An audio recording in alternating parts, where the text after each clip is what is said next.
বাচ্চাদের ক্রিকেট মাঠের খেলার ঝগড়ায় জড়িত অভিভাবক। ঘটনাটি সংঘটিত হয়েছে কাটিগড়া থানাধীন এলাকার নুরনগর ওএনজিসি এলাকায়। প্রাপ্ত খবর মতে জানা গেছে, বুধবার দুপুরে গ্রামের ছেলেরা ক্রিকেট খেলছিল।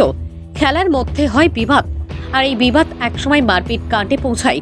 পরে অভিভাবকরা ঘটনাস্থলে পৌঁছান আর বচসায় জড়িত হন। কচিকাচাদের বিবাদ এখানেই শেষ হয়নি।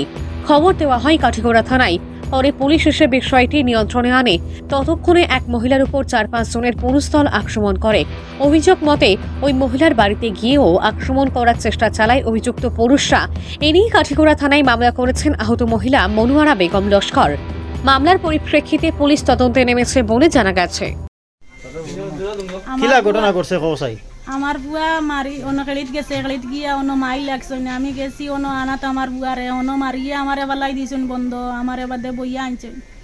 আনার বাদে গরো আইয়ালে আরো 3-4 বার তারা আইছেন মারিত আমরা বাড়িতে ইয়া মাত্রা বাদে আমার লিয়া গেছেন হসপিটাল থেকে ও আইছি আমি।